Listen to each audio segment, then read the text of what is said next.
and greater glory of God. Thank you very much.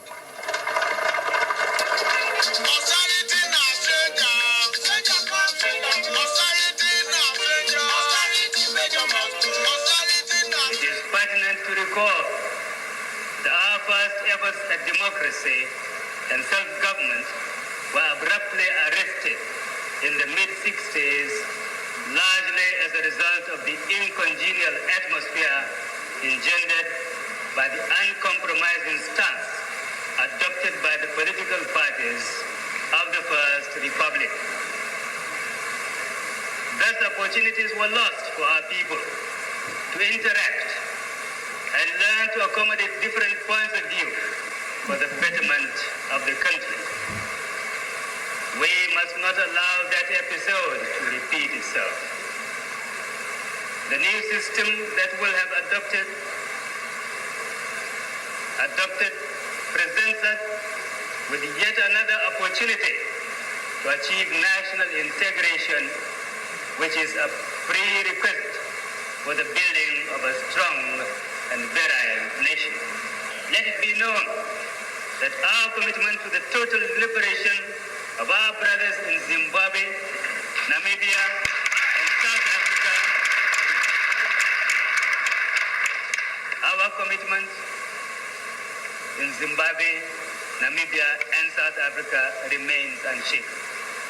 We also desire to maintain peace and close ties with our immediate neighbors. And we shall work relentlessly to uphold the dignity of the black race.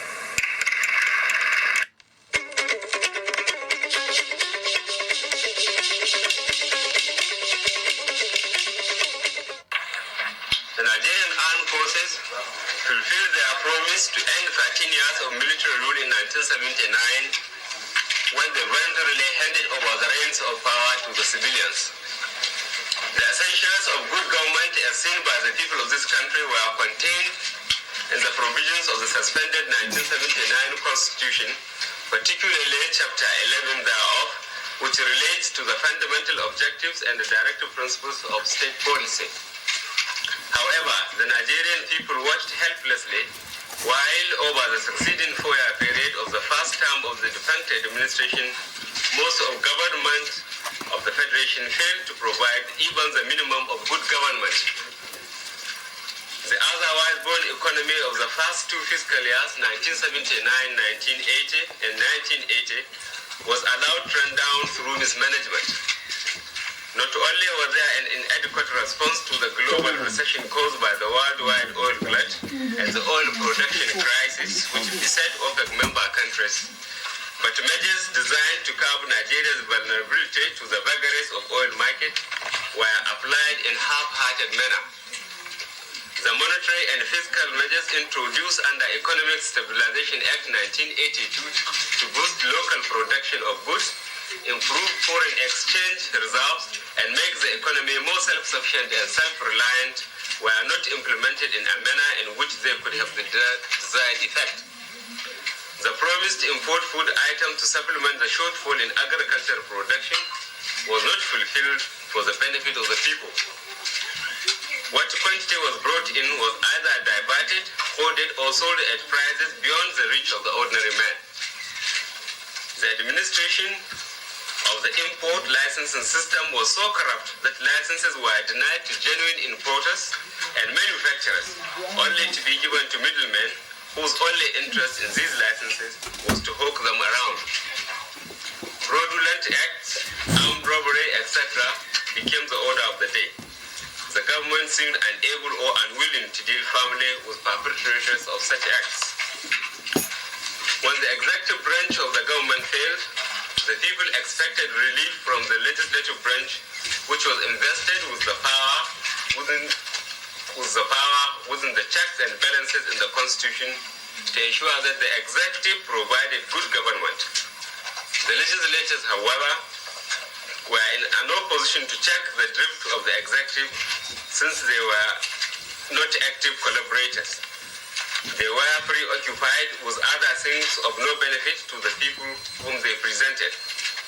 It was not difficult to see that the failings of the executive and legislators would shake the confidence of the people in the system of government which they had adopted at such high costs. Thus, in the midst of their intolerable suffering and the general deterioration in the standard of living, which worsened as time rolled by, the people could only look forward to a change in their circumstances by the installation, through the mechanism of the ballot box, of a government with a more purposeful and responsible leadership.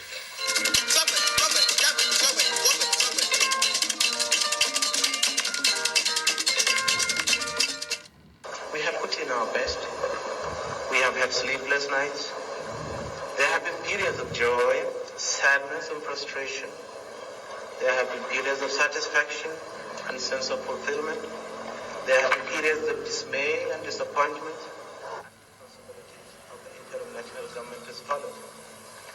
To ensure, in fact, they threaten fire and brimstone. They tread the path of confrontation and sometimes treason. They are a small group, but they make the most noise, like a proverbial empty barrel.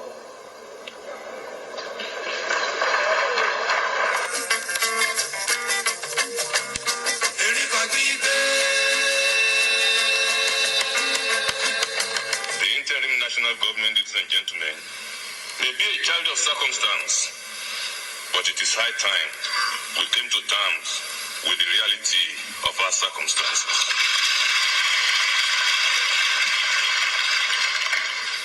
Military rule is over in Nigeria. However, ladies and gentlemen, serious dissension among the political class still persists, and this remains a clog in the wheel of transition. For us as a people, the working of a National Assembly is today the clearest insight we can have to the thinking, strategy, and vision of our political class.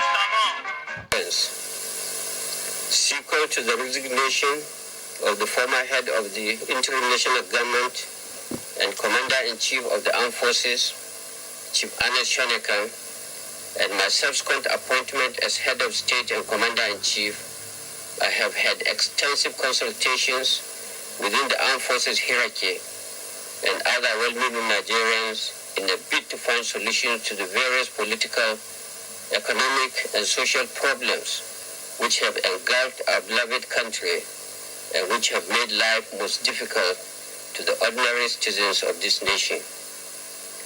Chief Ernest Shonekan took over as head of state and Commander-in-Chief of the Nigerian Armed Forces at the most trying time in the history of our country. Politically, economically, and socially, there were lots of uncertainties. Things appeared bleak, and the atmosphere was heavy with uncertainties. However, driven by the belief in himself, his countrymen, and love for his country, he accepted to face the challenges of our time. I would therefore like to take this opportunity to pay tribute to him for his selfless service to the nation. He showed great courage at taking on the daunting task of heading the interim national government, even a greater courage to know when to leave. Many have expressed fears about the apparent return of the military. Consequently, the following decisions come into immediate effect. The interim national government is hereby dissolved. The national and state assemblies are also dissolved. The state executive councils are dissolved. The brigade commanders are to take over from the governors in their states until administrators are appointed. Where there are no brigade commanders, the commissioners of police in the states are to take over. All local governments stand dissolved. The directors of personnel are to take over the administration of the local governments until administrators are appointed. The National Electoral Commission is hereby dissolved. All former secretaries to federal ministries are to hand over to their director generals until ministers are appointed. The two political parties are hereby dissolved. All processions, political meetings and associations of any type in any part of the country are hereby banned. Any consultative committee, by whatever name called, is hereby proscribed. Decree 61 of 1993 is hereby abrogated.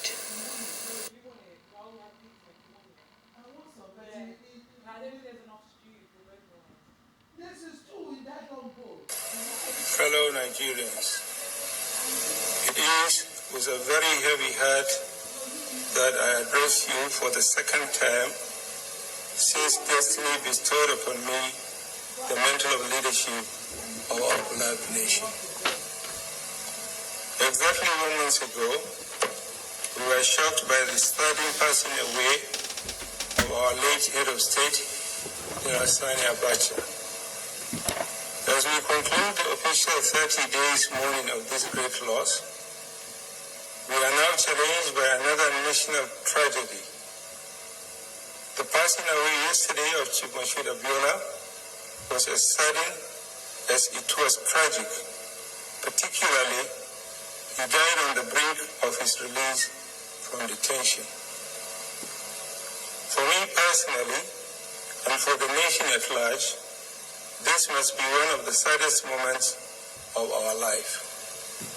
I never envisaged that I would be faced with such momentous tragedies within the space of 1 month. When I accepted the burden of leadership on the 8th of June, I was conscious of the fact that these are critical and trying times in the history of our nation. I was keenly aware of the imperatives of national reconciliation and restoration of democracy to our troubled nation in an atmosphere of peace and stability.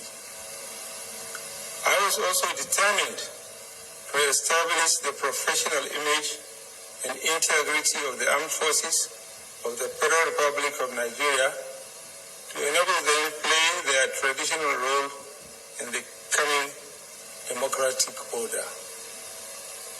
I have resolved to address these challenges in an organized, deliberate, and orderly fashion, always putting the highest national interest before all else.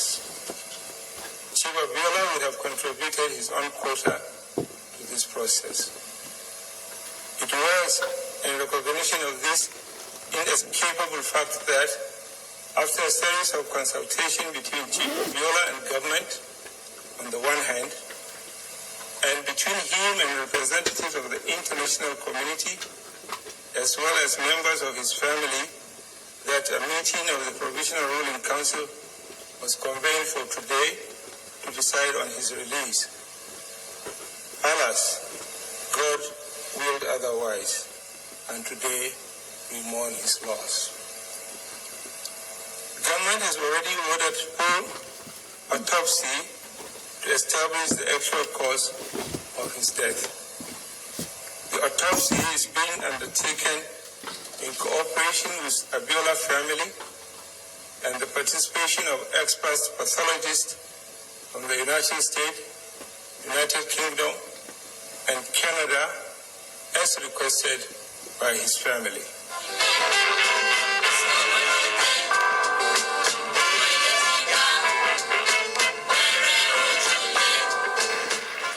As your president to head a democratic civilian administration, I believe that this is what God Almighty has ordained for me and for my beloved country, Nigeria, and its people. I accept this destiny in all humility and with the full belief that with the backing and support of our people, we shall not fail.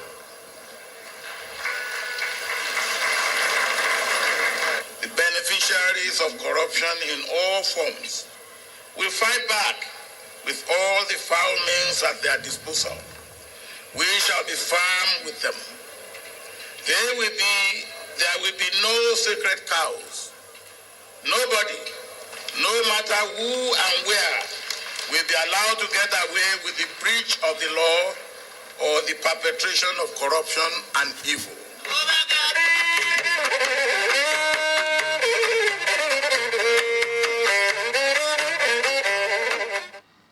Today is a historic day for our nation, for it marks an important milestone in our march towards a maturing democracy. For the first time since we cast off the shackles of colonialism almost half a century ago, we have at last managed an orderly transition from one elected government to another.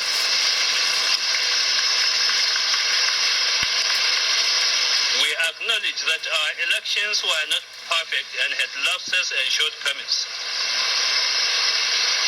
However, we have well-established legal avenues of redress, and I urge anyone aggrieved to pursue them. I also believe that our experiences represent an opportunity to learn from our mistakes. Accordingly, I will set up a panel to examine the entire electoral process with a view to effective reforms and ensuring that we raise the quality and standard of our general elections to meet international standards.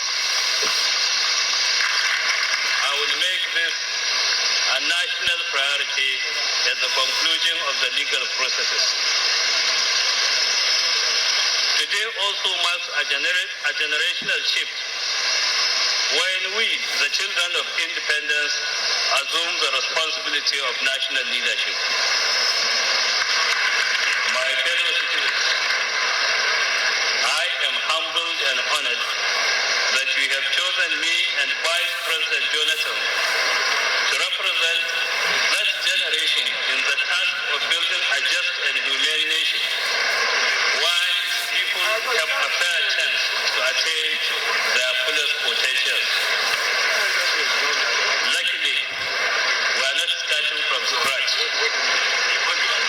We are fortunate to have been led in the past 8 years by one of our nation's greatest patriots, President Olusegun Obasanjo. On behalf of all our people, I salute you, Mr. President, for your vision, your courage, and your boundless energy in creating the roadmap toward that united and economically thriving Nigeria that we all seek. Now get story, who want to spend the second on my head, you go take carry am. You go die. Fellow Nigerians, I greet and felicitate with you all today as we mark 15 years of uninterrupted democratic governance in our beloved country. Our dear nation, Nigeria, has certainly come a long way and made notable progress since our first Democracy Day on May 29, 1999, when the military finally relinquished power and handed over to a democratically elected government, marking the true beginning of a government of the people, by the people, for the people. Although I have ordered a low-key commemoration of this year's Democracy Day in deference to the current mood of the nation, there can be no doubt that the past 15 years, the longest period of sustained democratic governance in our country, have been a blessing to us as a people. As we commemorate 15 years of our Fourth Republic today, therefore, that it's fitting that we pay tribute once again to all those who played a part in restoring our nation to the true path of democratic governance built on the foundations of rule of law and freedom of expression.